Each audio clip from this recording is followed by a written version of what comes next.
Hola, buenas, ¿qué tal? Esto es Apotecmas, yo soy Román Alboix y hoy os voy a hablar del mito de Freya en general y vamos a ver también cómo coincide en otras zonas del continente por su influencia indoeuropea.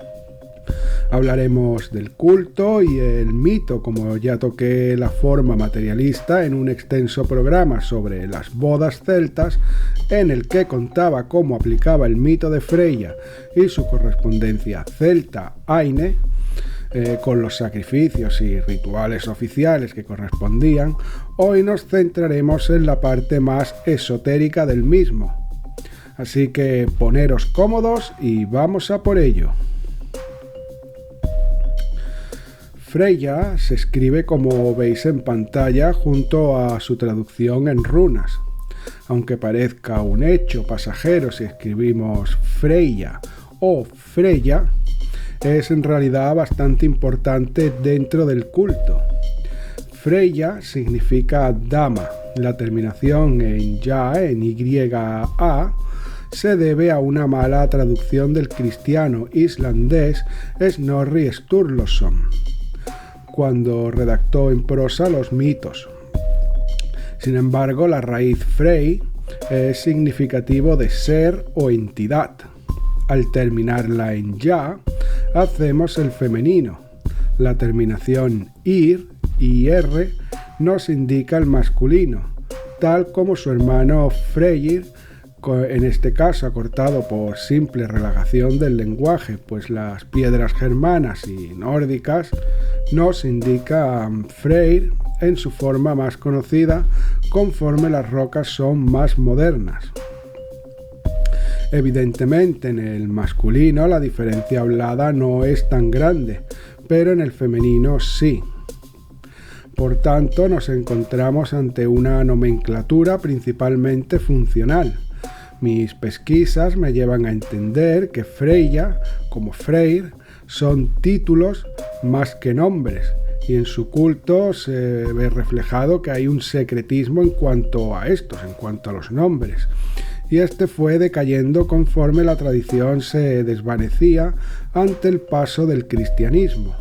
Cabe tener en cuenta que cumplen la función del dios cornudo y la diosa mórfica en la tradición celta, también los señores del bosque, rescatadas ambas por la religión Wicca, aunque a diferente estatus. En este orden la podemos asociar a la diosa etrusca Turan, en el mismo rol y siendo este nombre un título que significa igual que en Freya, es decir, dama. Los cultos de Turán pasaron a sincretizarse con los de Venus, que veremos más adelante que tienen mucho en común con estos de la diosa nórdica, con Astarte en el Medio Oriente e Isis, a quien le prometo un programa en el futuro. De hecho, está apuntado en cosas que hacer. La única pista de un nombre para Freya sería Gulveig, como se la menciona en las primeras estanzas de la Voluspa. Aún Gulveig significa oro oscuro, pero la terminación veig se encuentra en varios nombres comunes de la época, como por ejemplo Ranveig o Solveig, nombres que se llevaron entre los suecos, daneses y noruegos hasta bien entrado el siglo XVI. A día de hoy han quedado como partículas de apellidos. Aparte de leer bastante sobre el tema, descifrar las piedras por mí mismo y dedicar una cantidad ingente de años al estudio de la diosa Freya y el panteón nórdico en general, resumiré en corto para no abrumaros e ir al grano. El hecho de que la dama termina sus narraciones llorando lágrimas de oro tras ser abandonada por su amado Odr me lleva a pensar principalmente que Gulveig es el nombre real. Hay evidentemente más motivos, pero valga este para poder continuar. Recordemos que los epítetos eran comunes para referirse a héroes y deidades en las mitologías precristianas. Por ejemplo, Atenea, la de los ojos blancos, Venus Genetrix o Nike, y así encontramos también muchos de Freya. Los más interesantes para hoy serán la poseedora de los caídos en batalla y el referente a lo anterior dicho, la de las lágrimas doradas. El título principal que recibe la dama será el de Vanadis, Freya Vanadis Frau on Welt, Freya Vanadis, novia de la humanidad. En este sentido, cabe trazar sus orígenes en la tradición de la India, pasando por la romana Venus, quienes son prácticamente intercambiables en su rol. Vanadis es por ser la reina de los Vanir, los dioses que gobiernan y se encargan de la naturaleza física, es decir, el bosque, los mares, la montaña, etc. Los otros dioses que conforman el panteón nórdico son los Aesir, que gobiernan el cielo, es decir, el Valhalla, Idabol y otros nombres que quizás os suenen más. Tanto Vanadis como Vanir como Venus tienen su etimología en relación con el indoeuropeo ven. Dejo el cuadro en la pantalla. La etimología nos lleva al significado general de deseo por conseguir algo, con tintes religiosos y por tanto rituales.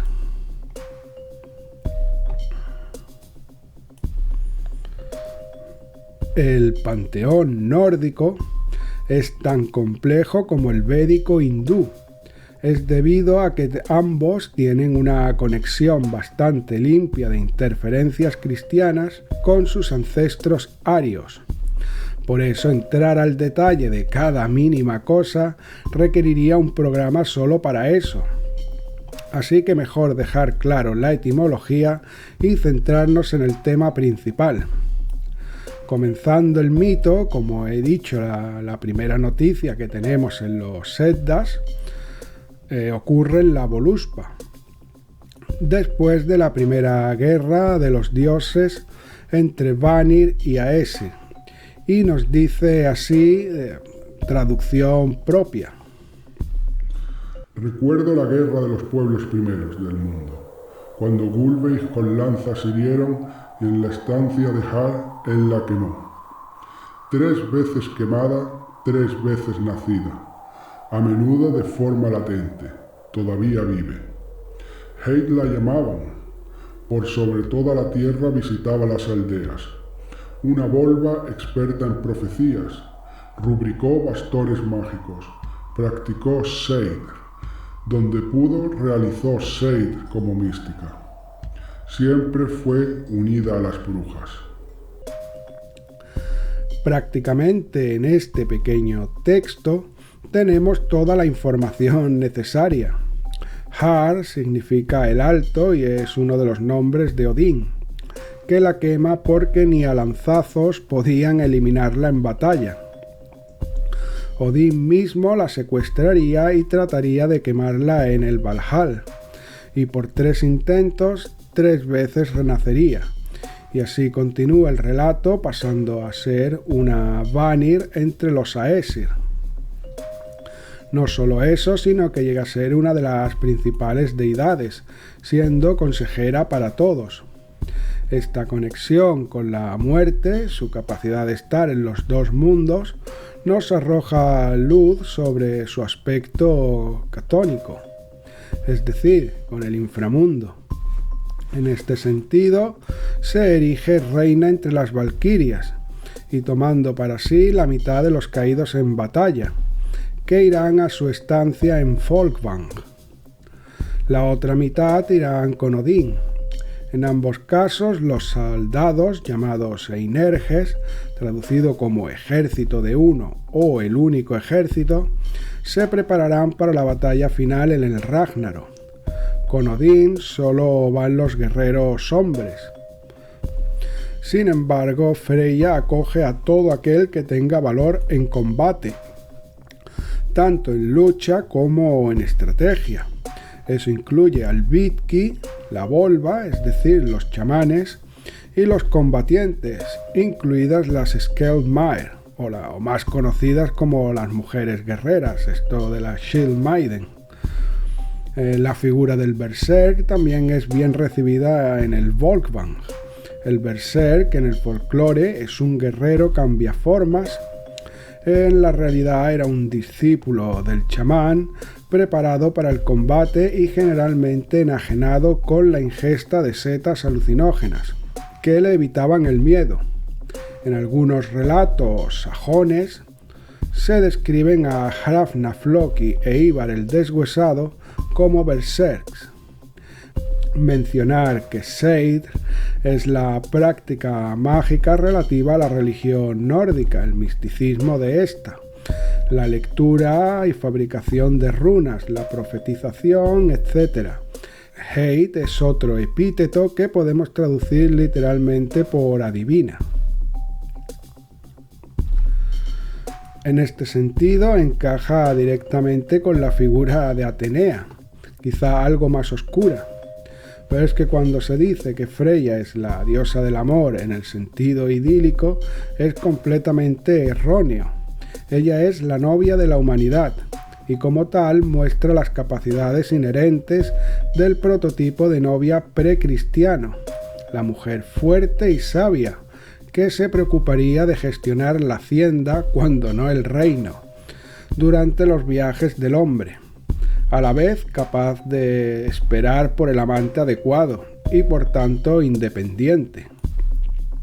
También encargada de transmitir el saber, enseñar la tradición y también tareas como curar, cultivar, cuidar del ganado, etc.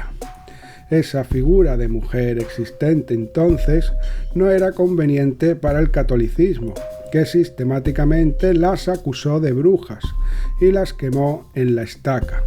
Una vez los reyezuelos del norte de Europa aceptaron la nueva religión y sus ciudadanos debían ocultarse en helados bosques bajo luz de lunas marcadas en calendarios escritos en códigos, Freya pasó a ser la Virgen María y Odín Jesucristo. Pero eso pertenece a otro programa y no a este.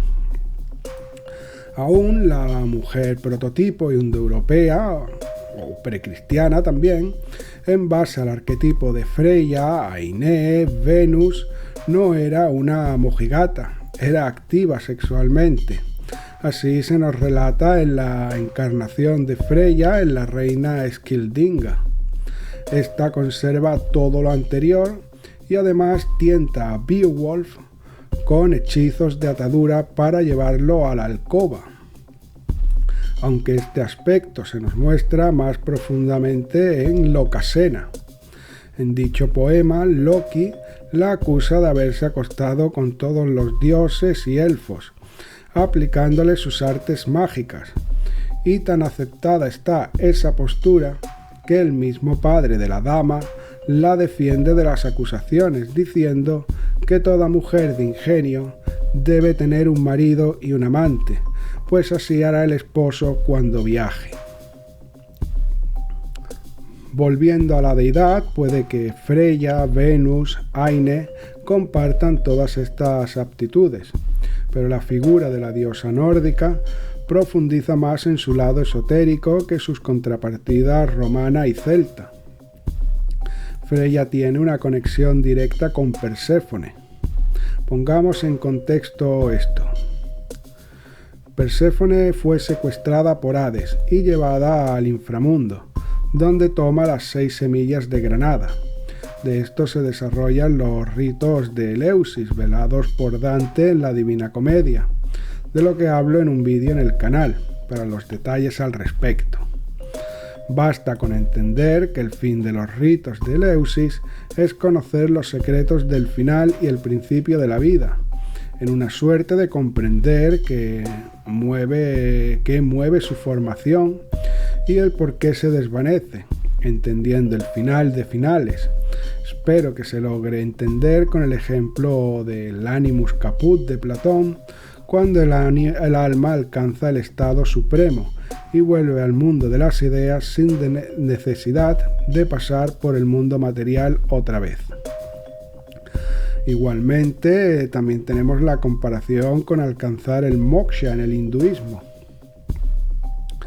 Esto mismo ocurre en los ritos de Isis, Astarte y las veneralias romanas a Venus. El rito podría cambiar la nomenclatura o algunos conceptos adecuados a la situación geográfica. Por ejemplo, Isis buscaría a Osiris a lo largo del Nilo como símil del camino del alma, en vez de descender a una cueva que significaría el inframundo. Aún Isis será retenida en un palacio hasta encontrar el féretro de su amado. En el ejemplo hindú, el relato nos cuenta que Shiva quemará al consorte de la diosa Rati, quien consigue la resurrección posterior de este desarrollando una historia similar, con una retención de nuevo y demás. El mismo patrón ocurre con todas las diosas del amor físico, con fondo indoeuropeo. Secuestro, retención de la fémina y adquisición de nuevos conocimientos trascendentales y posterior vuelta. Otro punto interesante es la celebración siempre entre finales de abril y principios de mayo.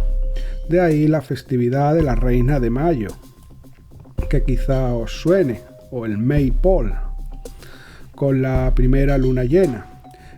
Es importante también que es en la luna llena. Generalmente todos los rituales iniciáticos dan comienzo con la luna nueva, en caso femenino, o con el sol en el caso masculino. Por ejemplo, los ritos de Hércules o Sigurd, o el de Apolo y Dagda con el solsticio de invierno. El fin de este rito iniciático, que empieza en la luna llena de mayo, termina con la luna nueva tras el equinoccio de otoño, es decir, que completa a 6 lunas en mayor o menor medida.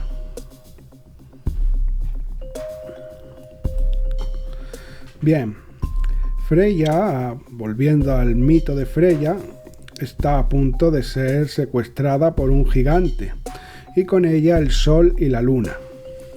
Traduciendo esto de la simbología, quiere decir que el gigante se habría llevado a la novia del mundo y con ella la capacidad de fertilizar, sin los astros mayores. Aunque en este mito el rey gigante es engañado travestiendo a Thor, pero nos interesa la idea principal. El secuestro se consuma y el rey actúa como si Thor fuera Freya. Como digo, las historias son adaptadas y el resultado es siempre el mismo. Igual que ocurre con el mito de Perséfone, cuando ésta es secuestrada, su madre Demeter seca la tierra y en ambos casos ésta queda estéril. Tanto Perséfone como Freya o cualquiera de las otras deidades mencionadas anteriormente simbolizan el contenedor de la semilla. En el caso griego es claro cuando ella engulle las semillas de granada. Una simbología sexual, en este caso no solo literal, sino también dejando ver que la convivencia entre Perséfone y Hades es total y existe el intercambio completo. También de enseñanzas. ¿Y qué temas pueden intercambiar el señor del Sheol y la diosa de la fertilidad? Exacto, los confines del camino del alma. En el mito nórdico, cuando Freya está a punto de ser secuestrada, su furia es tal que los cimientos del Valhall se agitan y estalla en pedazos su collar, llamado Brisingamen, que luego reconstruirá en su forja el gigante durante su engaño. De tal manera, él lo trabaja dejando su esencia, su alquimia.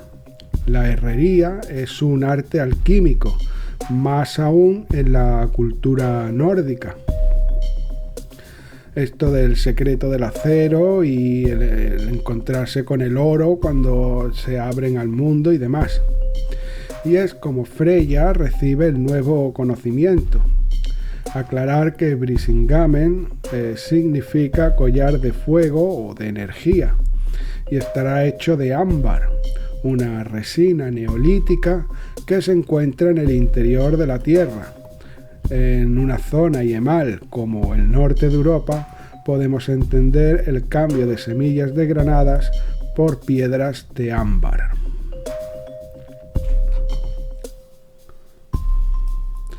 En términos prácticos y descriptivos, el ritual de Freya, que comienza, como he dicho, con la reina de mayo, se llama Dísiblot, que significa sacrificio a la diosa, y termina con el Alfablot, el sacrificio a los elfos, tras el equinoccio de otoño. Blood evidentemente significa sangre, y no son pocos los recuentos, aunque escuetos, de este ritual. El sacrificio era de un toro o una vaca en la primera ceremonia. Al animal se le cortaba el cuello y la volva se bañará en su sangre, y le seguirán las doncellas. Y por último la proclamada Reina de Mayo, quien comenzará una serie de ritos y ceremonias de toda índole en los meses siguientes. Las doncellas asistirán a la muchacha, y la bruja o volva durante el periodo. Existe también la figura de un único sacerdote, llamado Hierofante en el Eleusis y Vitki en el Dísiblot, que oficiará todas las acciones que siguen.